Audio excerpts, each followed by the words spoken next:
All right. If you answered these questions and said, my treatment approach, my long training in my particular field, my experience as a provider of services over the last 10, 15, 30 years, your diagnostic ability, your acumen, then let me tell you, you're not alone. The problem, however, is that 40 years of research provides no empirical support for any of those ideas. The truth is, all models, the research literature says, work with some of the people at some of the time. Now, as you sit there, I can imagine what you're thinking. I'm thinking, you're thinking, I knew it all along. Because if you've worked with people in any way, you know sometimes what you do works, sometimes it doesn't work, sometimes nothing you do seems to work with that particular person. The challenge really is figuring out, what do I need to do to help that one person, not what works overall. We spend a ton of our time in trainings and learning diagnosis, I think in the hope that somehow learning these things will make us better at the work. Let me just give you a couple examples from the research literature that underscore this particular point. I want to talk to you about a study that all professionals should know about, and that is the CYT, or the Cannabis Youth Treatment Project. If you haven't heard about it, you should. As Carl Rogers used to say, the facts are friendly. Sidle up. The research is actually on the side of practitioners. So this is a fantastic study for a number of reasons. One of the main reasons is it was done with real clients. Isn't it strange I have to point that out? But a ton of studies, despite our having made progress as a field, continue to use clients that really don't look like the people that you're going to meet in your clinical practice. Not so with this particular study. The Cannabis Youth Treatment Project involved 600 adolescent marijuana users. And these kids were purposefully chosen to look like the ones that might cross the threshold of your particular office. They were rated as severe or more severe than adolescents seen in routine clinical practice. How do we know that? Well, they had significant comorbidity, meaning they had more than one problem. Now, again, if you're a regular practitioner, this is the standard fare you're asked to work with. You have to work with people whose lives are complicated.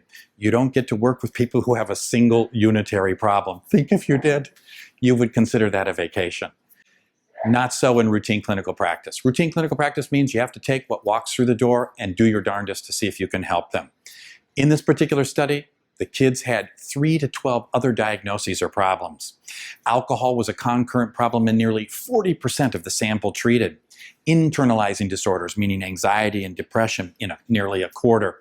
And externalizing disorders, antisocial-like behavior, oppositional defiant behavior, in nearly 2/3 of the kids treated. So not just pot-smoking youth, but also pot smokers whose lives were complicated by other problems and concerns. And the participants were randomized into 2 different arms in the study. Arm 1 was about the dose of treatment. Some people got 5 weeks, some people got 12 weeks. The other arm was about the type of treatment. This is where you and I spend huge amounts of time every year earning those necessary CEUs to maintain our licenses and certification. What were the treatments being offered? Well, the ones climbing the pop charts currently. Motivational interviewing was one of the models that were used. Cognitive behavioral therapy. Cognitive behavioral therapy is the sort of traditional approach everyone is trained in nowadays. Family support networking. We're going to get the families together to support one another and their work in helping their child stay off drugs and stay on the straight and narrow. Contingency management. We're going to voucher kids to stay off drugs, and also multi-dimensional family therapy, Howard Little's model of family therapy. Again, remember, all these different treatments done either for 5 weeks or 12 weeks. This was a very sophisticated study, and guess what they found? No difference in outcome between the various approaches. None. Zero. Zip. Nada. They all worked equally well. In addition, there didn't seem to be any difference in outcome either, whether the person got 5 weeks or 12 weeks. Other factors seem to account for the therapeutic effectiveness. In other words, rather than the specific treatment model diagnosis or problem. All right, I promised you 2 examples, and we could pull from hundreds and hundreds of studies just like these. The second example I'd like to tell you about is Project Match. Have you heard about it? Project Match, it's the largest study done on the history of the treatment of problem drinking. Now, whether you're a coach or a professional substance abuse counselor, I know you'll be meeting people that you try to help that have problems with substances, be they drugs, be they alcohol. Project Match is the go-to study. It's the one to know about. Basically, 3 different treatment approaches were included in this particular study. Cognitive behavioral therapy, again, the sort of common standard of trained therapists at this particular time, the 12-step approach. This is the traditional approach to drug and alcohol treatment, and the new kid on the block, motivational interviewing. What did they find? Do I need to say, really? No difference in outcome between the various competing approaches. None, zero, zip, nada. They all worked equally well. They all cost the same to deliver to the clients. The question is not, what is the right treatment approach? The question you have to be faced with is my client responding to the treatment approach that I'm using right now? So if it's not our treatment models that make the difference, the question that we started this particular lesson with is, what is it that makes a difference in treatment outcome? And I don't think what I'm going to say will surprise you if you've been in the field for even a short time. You begin to know that it doesn't have much to do with your technique. It has to do with something else.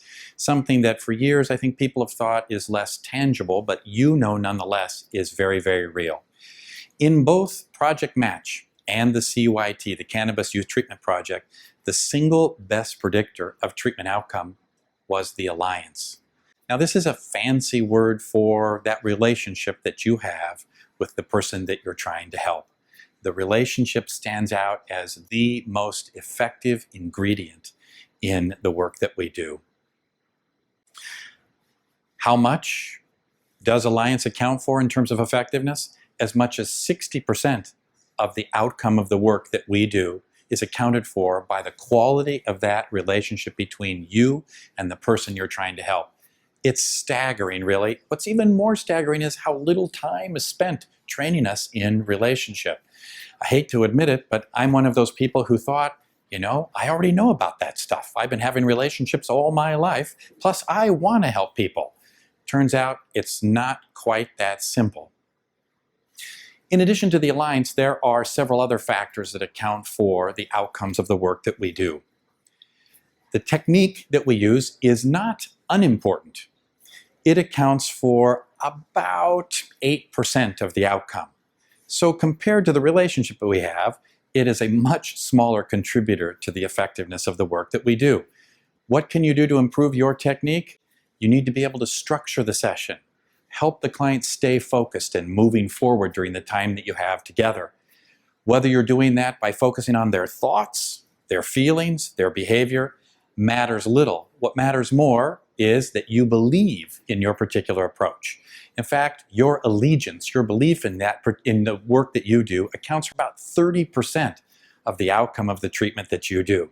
Of course, you have to believe in it, and your client has to believe in it too. All right, so if our degrees, our training, and our experience don't lend themselves to improved outcomes, what can we all do to get better? And in many ways, that's what this 12-lesson course is all about. Really doing something that will improve your outcomes, will enable you to help the people you're working with to get better more quickly, more effectively. So what can we do to improve outcome? Well, we know that there are differences in outcome between different practitioners. Some are, this is frightening to say, better at it than the rest of us. If you've been at this work for a while, you know that. There seem to be some people who the clients are clamoring for at the agency, who leave more often with smiles on their faces. Clients of those folks tend to have less dropout, etc. And we want to emulate these folks. We want to be helpful. What is it that accounts for the differences among these different practitioners? Interestingly enough, there's been some research about this. One of the key people was a hero of mine, Scott Baldwin. And in his particular study, he looked at a variety of different therapists who exhibited differences in outcome in their work and asked the question, why? This is the kind of study that you only see every once in a while. You just don't find this certainty in much research on psychological treatments. He found that 97% of the difference in outcome amongst therapists was attributable to differences in ability to form alliances. Let me say that one more time. 97% of the difference in outcome between therapists was accounted for by differences in their ability to form alliances. It's striking, really, and it also indicates that what we should be focusing on is improving our ability to connect with the diverse people that walk through our door. Thankfully, the research literature provides ample information about how the alliance works, about what we can do to have better alliances. I like to think of the alliance as a three-legged stool. 3 legs each provide a foundation that holds up the stool, that maintains the interaction between the people we work with and us. The first leg in that alliance is mutually and collaboratively determined goals, meaning, or purpose. Let me say that again. You have to collaboratively determine the goals, meaning, or purpose.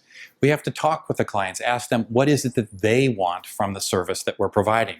The more that the client believes we're working on what they came for, as simplistic as it sounds, the better they rate those alliances. Higher client ratings translate into more consumer engagement, and engagement is one of the best predictors of outcome from the type of work that we all do.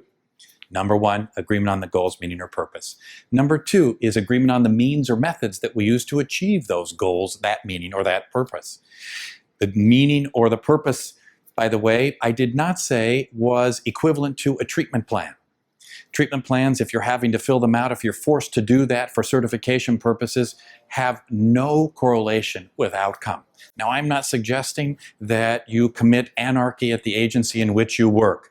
I'm just indicating that collaboratively determined goals are not something you do at the beginning of the work and then you never revisit, but something that you do every time you meet with the person. Are we on track? Are we going in the direction you want to go in?